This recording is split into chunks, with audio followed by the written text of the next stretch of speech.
हम सब ताजमहल को मोहब्बत की एक खूबसूरत निशानी के तौर पर जानते हैं, है ना? लेकिन ये सिर्फ वही नहीं है।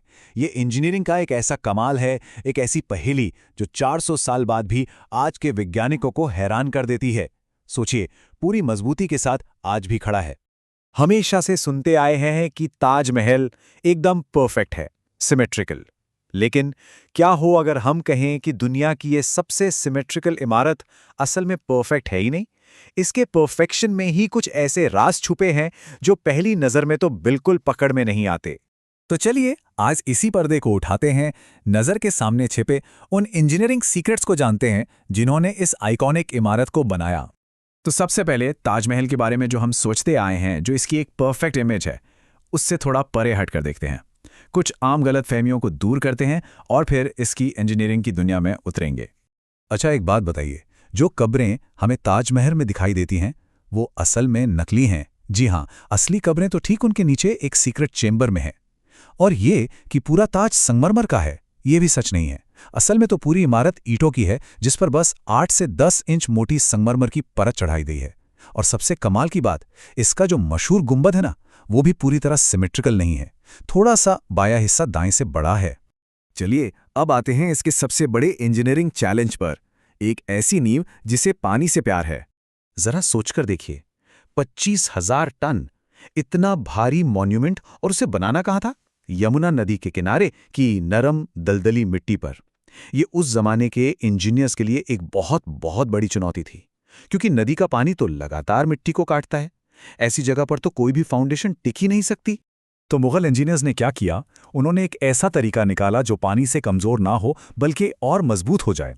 उन्होंने जमीन में बहुत गहरे कुएं खोदे, करीब 15-20 मीटर नीचे, जब तक कि पत्थर की एक मजबूत लेयर नहीं मिल गई। फिर इन कुओं के अंदर ईंटों की गोल दीवारें बनाईं, उनमें लकड़ी के लट्ठे डाले और फिर उन्हें मलबे, पत्थर और एक स्पेशल मसाले से भर दिया। ये एक तरह से आज के सपोर्ट बीम्स की तरह काम करते हैं। और ये मसाला भी कोई ऐसा वैसा नहीं था। देखिए, उस जमाने में सीमेंट तो होता नहीं था, तो उन्होंने एक ऑर्गेनिक सुपर ग्लू तैयार किया। इसमें चूना, चीनी, दाल, कुछ लोकल फल और पेड़ों का गोंद, मतलब इन सब चीजों को मिलाकर एक ऐसा पेस्ट बनाया जो पानी में भी अपनी पकड़ बनाए रखता था।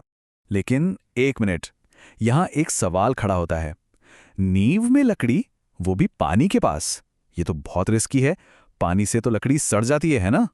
और बस यहीं पर मुगल इंजीनियर्स का असली जीनियस सामने आता है। उन्होंने आबनूस यानी एबनी वुड का इस्तेमाल किया, और उन्हें यह पता था कि जब लकड़ी लगातार पानी में डूबी रहती है तो उसे ऑक्सीजन नहीं मिलती, और बिना ऑक्सीजन के वो सड़ती नहीं बल्कि वक्त के साथ और भी मजबूत हो जाती है। मतलब यमुना का पानी ताजमहल की नींव को कमजोर नहीं बल्कि मजबूत बना रहा है। कमाल है ना? अच्छा, नींव की कहानी तो समझ आ गई। अब चलते हैं ऊपर, उस शानदार गुंबद की तरफ, और जानते हैं उसका राज। जब हम ताज को बाहर से देखते हैं तो उसका गुंबद कितना ऊंचा लगता है, करीब 73 मीटर्स। पर जैसे ही हम अंदर मुख्य हॉल में जाते हैं तो छत सिर्फ 35 मीटर ऊंची लगती है। ये फर्क क्यों? क्योंकि यहां इस्तेमाल हुई है डबल डोम डिजाइन, यानी एक गुंबद के अंदर दूसरा गुंबद। अब सवाल ये है कि ऐसा किया क्यों गया? इसके एक नहीं कई फायदे थे। एक तो इससे कंस्ट्रक्शन बहुत तेजी से हुआ। दूसरा, दोनों डोम के बीच जो खाली जगह है वो एक तरह से इंसुलेशन का काम करती है और अंदर के हॉल को ठंडा रखती है। और साथ ही बाहर से तो ये ग्रैंड दिखता है, पर अंदर से कमरा इतना भी बड़ा नहीं लगता कि अजीब लगे। और हाँ, अकूस्टिक्स भी बेहतर होती है, आवाज कम गूंजती है। चलिए अब गुंबद से थोड़ा नीचे आते हैं और बात करते हैं उन बारीकियों की जो संगमरमर में छिपे हैं। तो ताजमहल के चारों कोनों पर ये 4 खूबसूरत मीनारें हैं। ये इसकी पहचान का एक अहम हिस्सा है। पर क्या कभी किसी ने गौर किया है? ये मीनारें एकदम सीधी नहीं हैं। ये चारों हल्की सी बाहर की तरफ झुकी हुई हैं। पर ऐसा क्यों? ये दरअसल एक बहुत ही जीनियस अर्थक्वेक प्रूफिंग टेक्निक है। इसे बनाने वालों ने ये सोचा कि अगर कभी कोई जबरदस्त भूकंप आए और ये मीनारें गिरें तो वो बाहर की तरफ गिरें, ताकि जो मेन मकबरा है उससे कोई भी नुकसान ना पहुंचे। मतलब कितनी दूर की सोची थी। और ये संगमरमर भी कोई आम पत्थर नहीं है। ये राजस्थान के मकराना से आया था, और इसकी खासियत ये है कि दिन भर रोशनी के साथ ये अपना रंग बदलता है। सुबह गुलाबी, दिन में दूधिया सफेद और रात में सुनहरा। और दीवारों पर जो फूल पत्तियां दिखती हैं वो पेंट नहीं है, वो संगमरमर को तराश कर उसमें कीमती पत्थर जड़े गए हैं, दुनिया भर से लाए गए पत्थर। तो ये तो हुई गुजरे जमाने की बात, पर आज 400 साल बाद ये आइकॉनिक इमारत एक नई लड़ाई लड़ रही है। आज ताज के सामने दो बड़े खतरे हैं। पहला खतरा है इसकी नींव को लेकर। यमुना नदी का पानी कम हो रहा है और अगर वो लकड़ी की पाइलिंग सूख गई तो वो कमजोर पड़ सकती हैं। और दूसरा खतरा है बाहर से, हवा में फैला पॉल्यूशन, जो इसके सफेद संगमरमर को धीरे धीरे पीला कर रहा है। तो इस पीलेपन से निपटने के लिए क्या किया जाता है? एक सदियों पुराना पारंपरिक तरीका इस्तेमाल होता है, मुल्तानी मिट्टी का लेप। जी हाँ, वही मुल्तानी मिट्टी। इसका पेस्ट बनाकर संगमरमर पर लगाया जाता है।